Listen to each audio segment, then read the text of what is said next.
بسم اللہ الرحمن الرحیم۔ سامعین کرام، آپ سن رہی ہیں اردو کہانی تلاش، جس کے مصنف ہیں محمود احمد مودی، اور یہ اس سلسلے کی قسط نمبر 2 ہے۔ ہم دونوں لاش کو ڈنڈا ڈولی کر کے باہر لائے۔ کمپاؤنڈ میں ممی کی سلور گرے شیورلیٹ کھڑی تھی۔ ہم نے پچھلے دروازے سے لاش کو بمشکل اندر ٹھونسا۔ مجھے بابا چندن کی لاش کے ساتھ یہ سلوک اچھا نہیں لگ رہا تھا، کیونکہ وہ میرے استاد تھے اور انتہائی شفقت اور لگن سے انہوں نے میری جو تربیت کی تھی اس کی اہمیت اب مجھے معلوم ہو چکی تھی۔ اب میں اتنا نہ سمجھ نہیں رہا تھا۔ مجھے اچھی طرح یاد تھا کہ اگر بابا چندن نے میری خوراک کی نگرانی نہ رکھی ہوتی، مجھے صبح و شام ورزشیں نہ کروائی ہوتی، زور آزمائی کے تمام گر نہ سکھائے ہوتے، تو آج 13 سال کی عمر میں میرا سینہ اتنا چوڑا، بازو اتنے مضبوط اور رانوں کی مچھلیاں اتنی ٹھوس نہ ہوتی۔ میں عام لڑکوں ہی جیسا ایک لڑکا ہوتا جو آدھ گھنٹہ ٹیبل ٹینس کھیل کر سمجھتے ہیں کہ انہوں نے بڑا پہاڑ سر کر لیا ہے۔ گاڑی کا دروازہ بند کر کے ممی نے ایک بار پھر میرے ماتھے پر بوسہ دیا۔ وہ ایک دراز قامت عورت تھی، لیکن میرا قد ان سے نکلنے لگا تھا۔ بابا چندن نے مرنے سے پہلے کیا باتیں کی تھیں بیٹا؟ انہوں نے سرگوشی میں پوچھا۔ میں نے اپنے انداز میں بابا چندن کی تمام گفتگو لفظ با لفظ دہرانے کی حتی الامکان کوشش کی۔ ممی نے سب کچھ سن کر پرخیال انداز میں سر ہلایا اور میرے بالوں میں انگلیاں پھیرتے ہوئے بولی، 1-2 دن میں دوسرا ڈرائیور آ جائے گا، تب تک تم ٹیکسی میں اسکول چلے جایا کرنا، اور ہاں، تم کسی قسم کی گھبراہٹ تو محسوس نہیں کرو گے۔ گھبراہٹ کیسی ممی؟ بابا چندن کہا کرتے تھے کہ انسان کو اگر چاروں طرف سے آدم خور شیر گھیر لیں تب بھی گھبرانا نہیں چاہیے، بلکہ یہ سوچنا چاہیے کہ ان کا گھیرا کیسے توڑا جا سکتا ہے۔ میں نے بابا چندن کی نصیحتوں میں سے ایک نصیحت دہرائی، پھر میری آواز میں خود بخود ایک ہلکی سی اداسی جھلک آئی۔ البتہ ان کے بغیر اب تنہائی محسوس ہوگی۔ وہ بہت اچھی باتیں کرتے تھے اور ہر وقت مجھے مصروف رکھتے تھے۔ میں ان کے ساتھ کبھی بور نہیں ہوا۔ مصروفیت تو تمہیں اب بھی اسی طرح رہے گی بیٹا۔ اگلے مہینے سے تمہیں شام کو ایک خاص کلاس اٹینڈ کرنے کے لیے ایک جگہ جانا پڑے گا۔ مجھے ایک شخص کا انتظار ہے جو جاپان سے آنے والا ہے۔ امید ہے اگلے ماہ کی 1 تاریخ تک وہ آ جائے گا۔ اس کے آتے ہی تمہاری مصروفیت اور بڑھ جائے گی، ممی نے کہا۔ اس سے مجھے کیا سیکھنا ہوگا ممی؟ میں نے پوچھا۔ مارشل آرٹس، ممی نے کہا۔ اور یہ کیا ہوتے ہیں؟ یہ تمہیں وہی بتائے گا۔ ہندوستان میں ابھی مارشل آرٹس اچھی طرح متعارف نہیں ہوئے۔ ان کے اکا دکا سینٹرز کام کر رہے ہیں، لیکن جس شخص کا میں ذکر کر رہی ہوں وہ مارشل آرٹس کا نامی گرامی ماہر ہے، ماسٹر شائی تن کے نام سے مشہور ہے۔ اس کا ٹریننگ سینٹر تو یہاں کھل چکا ہے، یکم تک وہ خود بھی پہنچ جائے گا۔ اس کے ہاں صرف 16 لڑکوں نے داخلہ لیا ہے اور ان میں تم واحد ہندوستانی ہوگے۔ اچھا خیر چھوڑو، یہ باتیں تو بعد میں ہوتی رہیں گی، تم جا کر آرام کرو، کسی قسم کی فکر نہ کرنا اور اس بات کا کسی سے تذکرہ نہ کرنا، انہوں نے اگلا دروازہ کھولتے ہوئے کہا۔ مجھے گھر کی باتیں باہر کرنے کی عادت ہی نہیں پڑی ممی، اور پھر میرا کوئی دوست ہی نہیں ہے، مجھے سب لڑکے اپنے سے بہت چھوٹے اور احمق لگتے ہیں، میں نے آہستگی سے کہا۔ ممی ڈرائیونگ سیٹ پر بیٹھ گئیں۔ ڈاکٹر ان کے برابر بیٹھا تھا اور دوسرا آدمی پیچھے بابا چندن کی لاش کے ساتھ پھنس پھنسا کر بیٹھ گیا۔ کھڑکیوں پر پردے کھینچ دیے گئے تھے۔ ویسے بائی دا وے ممی، میں نے دروازے پر جھکتے ہوئے کہا، آپ بابا چندن کی لاش کو کہاں لے جا رہی ہیں؟ جس طرح زندہ انسانوں کے کچھ گھر ہوتے ہیں، ممی نے ہاتھ بڑھا کر میرا گال تھپکتے ہوئے کہا، اسی طرح لاشوں کے بھی کچھ گھر ہوتے ہیں، میں اسے اس کے گھر لے جا رہی ہوں۔ گاڑی سٹارٹ ہوئی، میں نے دروازہ بند کیا اور پیچھے ہٹ گیا۔ گاڑی گیٹ سے نکل گئی تو میں دیر تک گیٹ پر کھڑا اسی طرف دیکھتا رہا جدھر وہ گئی تھی، حالانکہ اس کی سرخ بتیاں موڑ پر کب کی میری نظروں سے اوجھل ہو چکی تھیں۔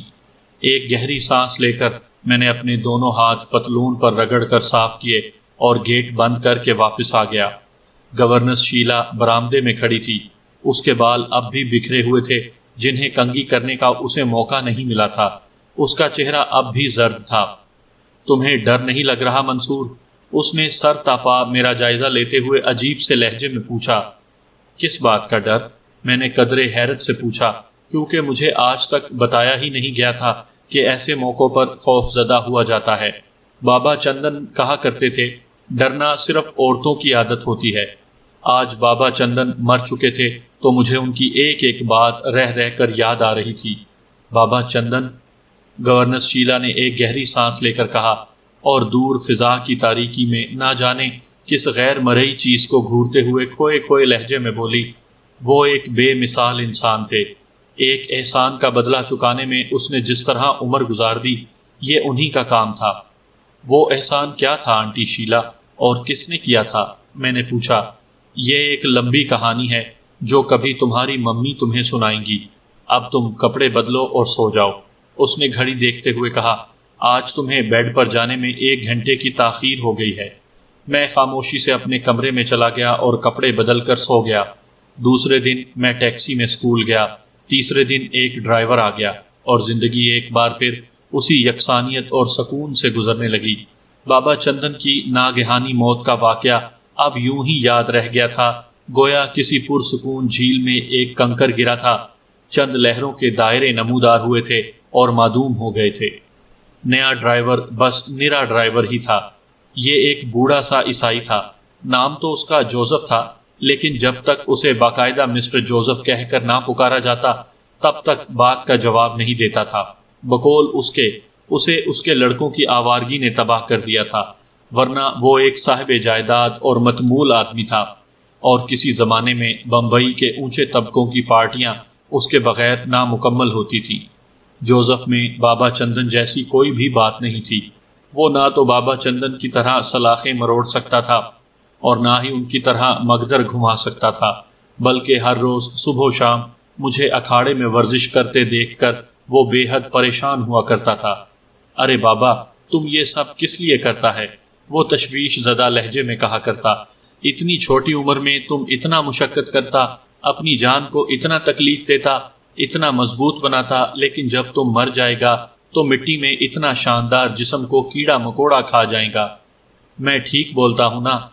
تم کوئی خاندانی پہلوان تو نہیں ہونا؟ تم ایک دم فرسٹ کلاس اسکول میں پڑھتا ہے، پڑھ لکھ کر بیرسٹر بنے گا، انجینئر بنے گا، ڈاکٹر بنے گا، مگر پہلوان تو نہیں بنے گا نا؟ پھر یہ پہلوانی کاہے کو کرتا ہے؟ ابھی زیادہ عمر تک ایسے کرے گا تو تمہارا دماغ ایک دم موٹا ہو جائے گا، باریک باریک بات تمہاری سمجھ میں نہیں آئے گا۔ مجھے سمجھنے کی ضرورت بھی کیا ہے مسٹر جوزف، میں جواب دیتا۔ میں صرف یہ جانتا ہوں کہ یہ میری ممی کا حکم ہے، اور اب تو مجھے اتنی عادت ہو گئی ہے کہ ایک دن ورزش پوری نہ کروں اور ایک آدھ مشق چھوڑ دوں تو جسم ٹوٹنے لگتا ہے اور حرارت سی ہونے لگتی ہے، بالکل ویسی ہی حالت ہو جاتی ہے جیسی تمہاری اس دن ہوتی ہے جب تمہیں وائٹ ہارس کی بوتل نہ ملے۔ اور جہاں تک دماغ موٹا ہونے کا تعلق ہے تو معاملہ ابھی تک ٹھیک جا رہا ہے۔ تمہیں شاید علم نہیں کہ میں اسکول میں ہر ٹیسٹ میں فرسٹ آتا ہوں۔ معلوم نہیں میری بات جوزف کی سمجھ میں آئی بھی یا نہیں، لیکن بوتل کا ذکر سن کر وہ ایک ٹھنڈی سانس ضرور لیتا۔ پھر وہ اپنے کوٹ کی جیب سے وائٹ ہارس کا ایک چپٹا آدھا نکالتا اور ایک گھونٹ بھر کے بوتل کو پرخیال نظروں سے گھورتا ہوا کہتا، اس کمبخت نے ہمارا فیملی تباہ کر دیا۔ ہم گھر میں پیتا تھا، ہم کو دیکھ کر ہمارا سب بیٹا بھی پینے لگا۔ ہم ہندوستانی لوگ میں بری عادت یہ ہے کہ ہم اگر پیتا ہے تو پھر آہستہ آہستہ اتنی پینے لگ جاتا ہے کہ سمندر کا سمندر خالی کر جاتا ہے۔ ہم ڈیم فولز۔ پھر وہ انگریزی میں اپنے آپ کو اور اپنے خاندان کو موٹی موٹی گالیاں دینے لگتا۔ جوں جوں گالیاں سنگین ہوتی جاتی تو اس کے پینے کی رفتار بھی تیز ہوتی جاتی۔ کبھی کبھی بوتل خالی کر کے وہ غصے میں زمین پر پٹخ دیتا اور سرخ سرخ آنکھوں سے مجھے گھورتے ہوئے کہتا، مائی بوائے، تم کبھی مت پینا ورنہ ہم تمہارے دانت توڑ دے گا۔ وہ میرے دانت توڑنے کی بات کرتا تو اس کے استخوانی ہاتھ دیکھ کر مجھے ہنسی آ جاتی، جسے بمشکل ضبط کرتے ہوئے میں کہتا، میرے استاد بابا چندن نے مجھے قسم دے رکھی ہے کہ میں کوئی ایسی چیز نہ کھاؤں نہ پیوں جس کا کوئی فائدہ نہ ہو۔ بابا چندن کون تھا؟ کوئی ریفارمر تھا؟ اس نے کئی مرتبہ میرے منہ سے بابا چندن کا ذکر سننے کے بعد ایک بار پوچھا، اور میں نے اسے تفصیل سے بتایا کہ وہ کون تھا اور کس قسم کا آدمی تھا۔ پھر وہ کدھر گیا؟ آخر میں جوزف نے پوچھا۔ ایک رات میں روانی میں بتانے ہی لگا تھا کہ ایک رات وہ کس طرح قتل کر دیا گیا تھا، لیکن بر وقت مجھے ممی کی ہدایت یاد آ گئی اور میں نے جلدی سے کہا، ایک رات وہ ہم سے ناراض ہو کر چلا گیا اور پھر لوٹ کر نہیں آیا۔ شب و روز یوں ہی گزرتے رہے۔ ممی حسب معمول ہر جمعرات کی شام کو آتی تھیں اور چند گھنٹے میرے پاس گزار کر چلی جاتی تھیں۔ اب میں اتنا سمجھدار ضرور ہو چکا تھا کہ ممی سے اصرار کر کے پوچھ سکوں کہ آخر وہ مجھے اپنے ساتھ کیوں نہیں لے جاتی، جبکہ وہ مجھے اتنا پیار بھی کرتی ہیں اور میرا بھی ہر وقت ان کے قریب رہنے کو جی چاہتا ہے۔ انہوں نے سمجھایا کہ وہ ایک قصبہ نما شہر میں ملازمت کرتی ہیں اور چونکہ وہاں کوئی اچھا اسکول یا کالج نہیں ہے، اس لیے وہ مجھے وہاں رکھنا نہیں چاہتی، کیونکہ ان کی خواہش ہے کہ میں نہایت شاندار درس گاہوں میں تعلیم حاصل کروں اور بہت بڑا آدمی بنوں۔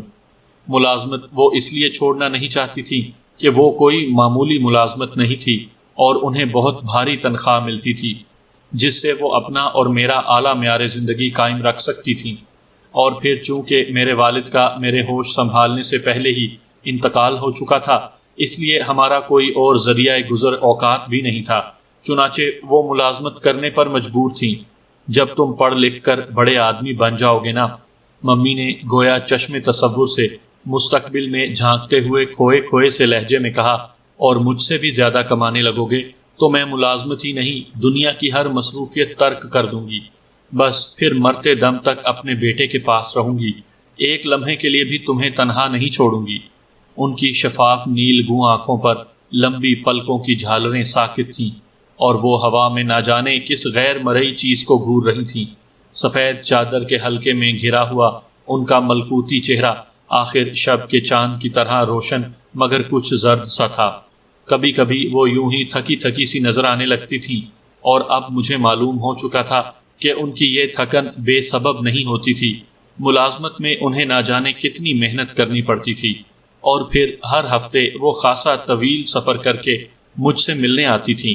انہوں نے بتایا کہ وہ قصبہ پونا سے تقریباً 100 میل دور تھا جہاں وہ رہتی تھیں، اور کار میں وہاں سے ملنے آتی تھیں۔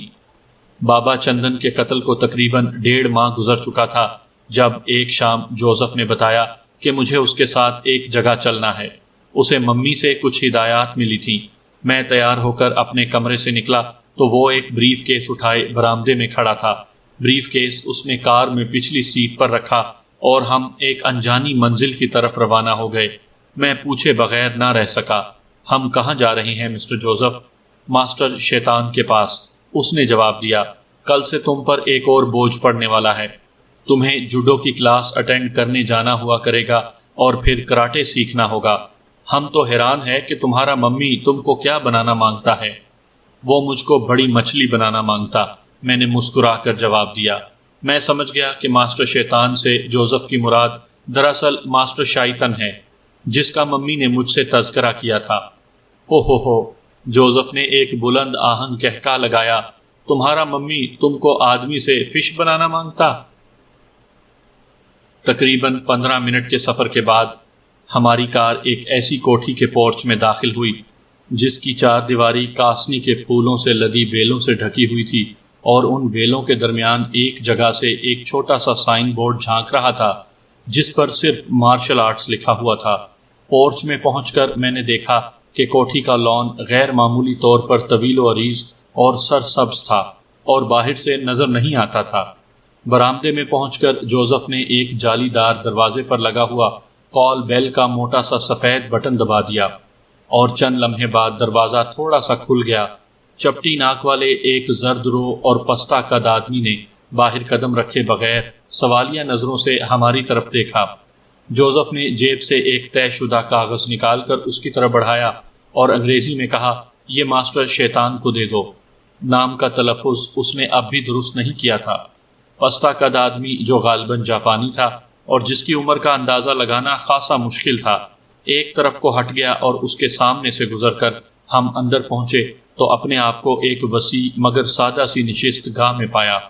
پستہ قد جاپانی نے قدیم طرز کے گدے دار آبنوسی کرسیوں کی طرف اشارہ کیا اور خود اندر چلا گیا۔ ماسٹر شائطن کے متعلق میرا اندازہ تھا کہ وہ بھی چپٹی ناک والا کوئی پستہ قد جاپانی ہوگا، مگر جب تقریباً 6 فٹ قد کے ایک وجیح نوجوان سے نشست گاہ میں آ کر ہم سے ہاتھ ملاتے ہوئے ماسٹر شائطن کے نام سے اپنا تعارف کروایا تو کم از کم میں تو بے حد حیران ہوا، کیونکہ نہ صرف اس کا قد 6 فٹ سے اوپر تھا بلکہ اس کی ناک بھی 7واں تھی۔ اپنے لب و لہجے کے علاوہ کسی اعتبار سے جاپانی نہیں لگتا تھا۔ خانم نے مجھ سے فون پر بات کی تھی۔ اس نے انگریزی میں کہا۔ میں نے انہیں بتا دیا تھا کہ اگر وہ دوسرے سب لڑکوں سے الگ تھلگ اپنے بیٹے کو خصوصی تربیت دلوانا چاہتی ہے تو اس کی علیحدہ فیس ہوگی، اور وہ بھی 1 سال کی ایڈوانس۔ اس نے ہمیں بیٹھنے کا اشارہ کرتے ہوئے ایک گہری سانس لی۔ میں شاید پیسے کے معاملے پر اتنا زور نہ دیتا، لیکن مجھے دراصل اس فن کو ہندوستان میں متعارف کروانے کے لیے پیسے کی ضرورت ہے۔ گو کہ میں اپنے کام کو بنی نوع انسان کی خدمت سمجھ کر انجام دینا چاہتا ہوں، لیکن اس کے لیے بھی دنیا کے کچھ تقاضے پورے کرنے پڑتے ہیں۔ پبلسٹی پر خرچ کرنا پڑتا ہے، خصوصاً مجھے تو بہت محنت کرنی پڑے گی، کیونکہ ہندوستان میں ابھی یہ فن صحیح طور پر متعارف نہیں ہوا۔ تاہم مجھے یقین ہے کہ چند سال بعد ایشیا کے تمام پسماندہ ملکوں کا بچہ اگر جوڈو کراٹے کا ماہر نہیں تو اس سے آشنا ضرور ہو جائے گا۔ جوزف نے جمائی لے کر ماسٹر شائتن کی بات کاٹتے ہوئے کہا، میں رقم لے کر آیا ہوں ماسٹر شائتن۔ اس نے بریف کیس ماسٹر شائتن کی طرف بڑھا دیا۔ شائتن نے اسے گھٹنوں پر رکھ کر کھولا۔ میں نے اس میں نوٹوں کی کچھ گڈیاں دیکھیں۔ شائتن نے رقم گنے بغیر بریف کیس بند کر کے قالین پر رکھ دیا۔ اس کے چہرے پر اب بشاشت آ گئی تھی۔ یہ ہے لڑکا، جوزف نے میرے کندھے پر ہاتھ رکھتے ہوئے کہا، اس کا نام منصور ہے۔ آپ اسے بتا دیں کہ یہ کس روز سے اور کس وقت آنا شروع کر دے۔ او، شائتن نے اب بغور میرا سر تپا جائزہ لیا اور گرم جوشی سے مسافے کے لیے میری طرف ہاتھ بڑھایا۔ وہ میرے مقابل خاصے فاصلے پر بیٹھا تھا اور بیٹھے بیٹھے ہی اس کا ہاتھ مجھ تک پہنچ گیا تھا۔ اس کا بازو عام انسانوں کی نسبت لمبا تھا، اور جب میں نے اسے مسافہ کیا تو یہی محسوس ہوا جیسے ہاتھ اچانک کسی آہنی مجسمے نے اپنی گرفت میں لے لیا ہے، جس میں کسی معجزے کے تحت جان پڑ گئی ہو۔ منصور، تمہارا جسم بتاتا ہے کہ تم نے دیسی ورزشیں بہت کی ہیں، کیا میرا اندازہ درست ہے؟ شائتن نے پوچھا۔ جی ہاں، میں نے جواب دیا، میں نے تقریباً 5 سال پہلوانی وغیرہ کی تربیت حاصل کی ہے۔ بہت خوب، شائتن نے چٹکی بجائی، وہ تمہارے بہت کام آئے گی۔ دیسی ورزشوں سے جسم میں بہت زیادہ قوت برداشت اور لچک پیدا ہو جاتی ہے، جو کہ جوڈو کراٹے کے لیے بہت ضروری ہے۔ میرا خیال ہے مجھے تم پر زیادہ محنت کرنا نہیں پڑے گی۔ پھر وہ ایک لمحے کے لیے کچھ سوچ کر بولا، تم ایسا کرو، کل شام سے باقاعدگی کے ساتھ 5 بجے آنا شروع کر دو۔ تمہیں یہاں تقریباً 2-2.5 گھنٹے لگا کریں گے۔ ٹھیک ہے جناب، میرے بجائے جوزف نے جواب دیا اور اٹھ کھڑا ہوا۔ اب اجازت، کل سے منصور آیا کرے گا۔ باہر آ کر کار میں بیٹھتے وقت جوزف نے میرا کندھا تھپکتے ہوئے کہا، لو بھائی، تمہیں شیطان کی شاگردی مبارک ہو۔ دیکھو مسٹر جوزف، میں نے سنجیدگی سے کہا، وہ اب میرے استاد ہو چکے ہیں، اب تم ان کا نام صحیح طریقے سے لیا کرو۔ جوزف نے اپنے مخصوص انداز میں بے ہنگم کہکہا لگایا اور کار سٹارٹ کر دی۔ اگلے روز میں ٹھیک 5 بجے شائتن کی کوٹھی پہنچا تو وہ میرا منتظر ہی تھا۔ پہلے دن اس نے مجھے ایک ڈھیلی ڈھالی سفید شرٹ اور ایسا ہی ڈھیلا ڈھالا پاجامہ دیا، اور بڑے اہتمام کے ساتھ مجھ سے چند خاص باتوں کا عہد دیا، مثلاً یہ کہ اگر میں دل جمعی کے ساتھ جوڈو اور کراٹے کے فن پر عبور حاصل کر لیا تو اسے تخریبی مقاصد کے لیے استعمال نہیں کروں گا، اپنے سے کمزور پر ہاتھ نہیں اٹھاؤں گا، اپنی طاقت کو کسی لالچ کے تحت استعمال نہیں کروں گا، کسی کا آلائے کار نہیں بنوں گا، وغیرہ وغیرہ۔ اس کے بعد شائتن نے مجھے ایک طویل لیکچر دیا، جس کا مقصد مجھے جوڈو اور کراٹے کی تعریف سمجھانا تھا۔ اس کا مختصر مفہوم یہ تھا کہ یہ دراصل کوئی فن حرب یا لڑائی بھیڑائی کا ہنر نہیں، بلکہ باقاعدہ ایک علم ہے جس کا تعلق جسم کے ساتھ ساتھ روح، ذہن اور قوت ارادی سے بھی ہے۔ اس کے بعد اس نے مجھے استاد اور شاگردوں کی باہمی تعظیم اور اکھاڑے کے آداب سکھائے، جو اس فن میں بنیادی اہمیت رکھتے ہیں۔ یہ سب کچھ ذہن نشین کروانے کے بعد اس نے مجھ سے سوال و جواب کر کے ایک طرح سے میرا ٹیسٹ لیا اور مطمئن ہو کر مجھے چھٹی دے دی۔ اگلے دن سے میری باقاعدہ تربیت شروع ہوئی۔ یہ ایک دلچسپ فن تھا اور اسے سیکھتے ہوئے میری دلچسپی روز بروز بڑھتی گئی۔ انسان ماضی پر نظر ڈالے تو ہر بات، ہر واقعہ، ہر یاد خواب و خیال لگتی ہے، ماہ و سال لمحوں سے بھی مختصر لگتے ہیں۔ پونا میں مجھے اپنی تعلیم و تربیت کا دور اس وقت بہت سست رفتار اور طویل محسوس ہوتا تھا، لیکن اب سوچتا ہوں تو ایسا لگتا ہے گویا میں پلک جھپکتے میں عمر کے 16ویں سال میں پہنچ گیا تھا۔ اور یہ وہ وقت تھا جب شائطن نے مجھے بلیک بیلٹ دینے کا فیصلہ کیا۔ اس وقت تک اس کا کام خاصا پھیل چکا تھا اور اس کے یہاں 27 شاگرد تربیت کے آخری مراحل میں تھے، جن میں ایک انگریز لڑکی بھی شامل تھی۔ آزمائشی مقابلوں میں میں ان سب کو شکست دے چکا تھا۔ بلیک بیلٹ حاصل کرنے کے لیے مجھے ماسٹر شائطن سے مقابلہ کرنا تھا، محض نمائشی یا آزمائشی مقابلہ نہیں بلکہ بھرپور اور فیصلہ کن حقیقی مقابلہ۔ شائطن نے فیصلہ دے دیا تھا کہ یہ مقابلہ ضرور منعقد ہوگا اور نہایت زور و شور سے اس کی تیاریاں شروع کر دی گئیں۔ اس کا خیال تھا کہ یہ مقابلہ ایک باقاعدہ شو کی طرح منعقد کیا جائے اور شہر کی چیدہ چیدہ ہستیوں اور اخباری نمائندوں وغیرہ کو بھی مدعو کیا جائے۔ اس مقابلے کی تیاریوں کو آخری شکل دینے کے بعد شائطن نے شانتا رام آڈیٹوریم کرائے پر لے کر مقابلے کی تاریخ کا اعلان کر دیا۔ میں مقابلے کے لیے تو تیار تھا، لیکن حقیقت یہ ہے کہ میرے دل کے ایک گوشے میں ابھی شائطن کی دہشت اور دبدبہ برقرار تھا۔ بلا شبہ اس نے اپنا فن مکمل طور پر مجھ میں سمو دیا تھا اور اسے میری ذات پر بے پناہ فخر تھا، لیکن اس کی تمام تر دیانتداری کے باوجود مجھے اندیشہ تھا کہ بلی کی طرح تمام داؤ شیر کو سکھانے کے بعد بھی اس نے ایک آدھ داؤ محفوظ نہ رکھا ہو۔ دوسرے یہ کہ اسے پبلک کے سامنے اپنے فن کے مظاہرے کا طویل تجربہ تھا، جبکہ میں پہلی مرتبہ اس قسم کے مرحلے سے گزرنے والا تھا۔ ان سب باتوں سے قطع نظر بحیثیت شاگرد ہی نہیں، بحیثیت حریف بھی میں شائطن سے مروب تھا۔ وہ اس قدر عجیب و غریب صلاحیتوں کا مالک تھا کہ کبھی کبھی تو مجھے اس پر کسی مافوق الفطرت مخلوق کا شبہ ہونے لگتا تھا۔ کراٹے کے جس وار سے میں ماربل کے 3 ٹائلز توڑ دیتا تھا، انہیں شائطن اس طرح برداشت کر جاتا تھا کہ اس کے حلق سے ہلکی سی کرا نہیں نکلتی تھی اور نہ ہی اس کی کوئی ہڈی اپنی جگہ سے کھسکتی تھی۔ قوت برداشت اور وار کو زائل کرنے کی صلاحیت تو مجھ میں بھی اتنی تھی، لیکن میں وار کرنے کے معاملے میں اپنے آپ کو شائطن سے کسی قدر کمتر محسوس کرتا تھا، جبکہ شائطن کا کہنا یہ تھا کہ یہ میرا وہم ہے۔ شائطن جب ہوا میں ہاتھ یا لات گھماتا تو شائیں کسی آواز پیدا ہوتی تھی، جیسے بید ہوا میں گھمایا گیا ہو۔ وہ جب پوری طرح ایکشن میں ہوتا تھا تو اس کے ہاتھ پیروں پر نظر نہیں ٹھہرتی تھی۔ کراٹے کا اس سے بڑا حیرت انگیز مظاہرہ وہ تھا جس میں اس نے تقریباً 10-12 فٹ لمبے اور 1 فٹ کی گولائی کے اژدہے کو ہاتھ سے ایک وار سے 2 ٹکڑے کر دیا تھا۔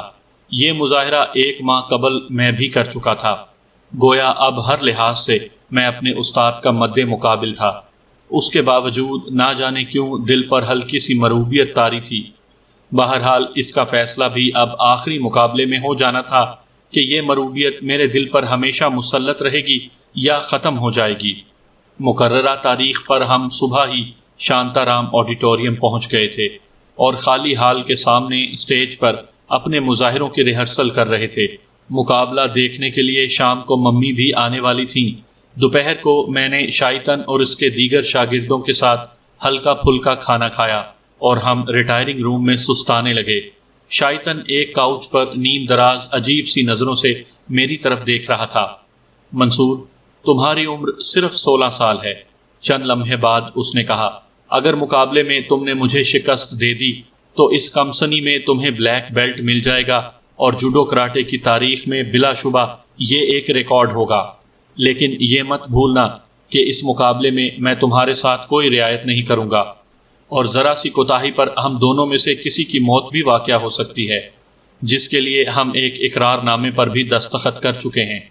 مجھے سب یاد ہے ماسٹر شاہ، میں نے آہستگی سے کہا اور اپنے دونوں ہاتھوں کو گھورنے لگا۔ میری آنکھوں میں ممی کا چہرہ ابھر آیا تھا۔ مجھے سب سے زیادہ ان کی نظروں میں سرخرو ہونے کی فکر تھی۔ اپنی جان کی مجھے کوئی خاص پرواہ نہیں تھی۔ دنیا میں صرف ایک ہی ہستی تھی جس کی توقعات پر پورا اترنے اور جس کی خوشنودی حاصل کرنے کی مجھے لگن تھی، اور وہ ہستی میری ماں تھی۔ اس کے علاوہ دنیا کے کسی فرد کی میری نظر میں اتنی اہمیت نہیں تھی کہ میں اپنے بارے میں اس کی رائے کی فکر کرتا۔ ٹھیک 8 بجے تیز روشنیوں کے سیلاب میں وسیع سٹیج کا پردہ اٹھا۔ ہال میں حاضرین کی تعداد زیادہ نہیں تھی کیونکہ عام لوگوں کو مدعو نہیں کیا گیا تھا۔ سٹیج کنڈکٹر کی مختصر سی تعارفی تقریر کے بعد 1 گھنٹے تک شائطن کے 18 شاگردوں نے جوڈو کراٹے کے نمائشی مقابلے پیش کیے اور آخر میں شائطن اور میں سٹیج کے چکنے چوبی فرش پر بنے ہوئے رنگ میں اترے۔ ہال میں روشنی بہت مدھم تھی، اس لیے میں حاضرین میں ممی کا چہرہ تو نہ دیکھ سکا، البتہ ان کی ریشمی سفید چادر کی جھلک میں نے اگلی قطار میں دیکھ لی تھی اور میرا دل دھڑک اٹھا تھا۔ حاضرین کو سلام کرنے کے بعد میں اور شائطن ایک دوسرے کے مقابل آئے۔ ہم نے تقریباً رکوع کی سی حالت میں جھک کر ایک دوسرے کو تعظیم دی اور پھر پیچھے ہٹ گئے۔